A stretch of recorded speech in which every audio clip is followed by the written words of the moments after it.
All right, here I am at Burnage Forest Preserve in Elgin, off on the west side. Today we are going to be taking a look at decomposition, specifically using the jar of pond water that I'd gotten before. So I'm going to take that jar of pond water. I'm actually going to be emptying it into the system. These microorganisms that are in this pond, they are continuously eating.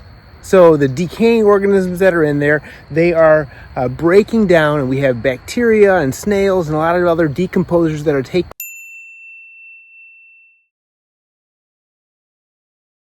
care of those things. They take the decomposing matter and they break that down. So we talked about that, how bonds and different things are in these molecules are held together, and it's energy that is being broken apart, and that releases the energy for a new organism to use. It's really actually pretty cool.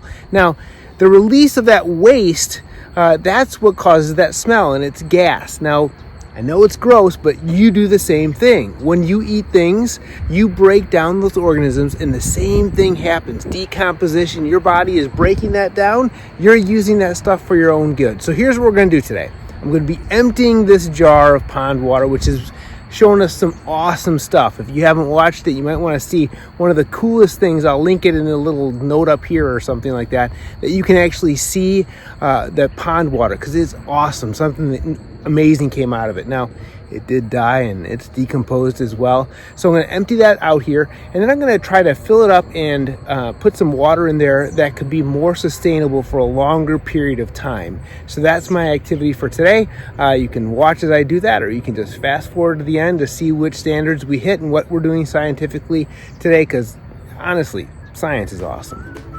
So we're going to empty this in here and then gather up a little bit of new stuff after we clean it a bit.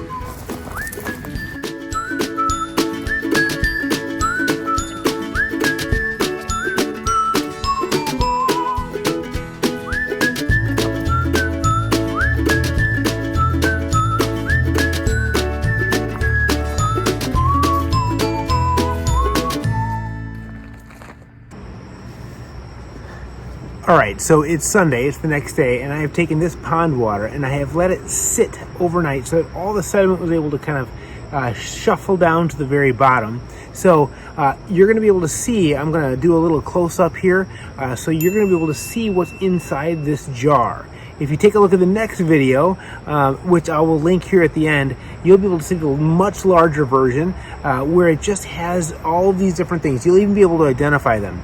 In the description below on that video, I'll actually put a link to some places where you can actually find out what they are if you do a little bit of research, which is what's really important here.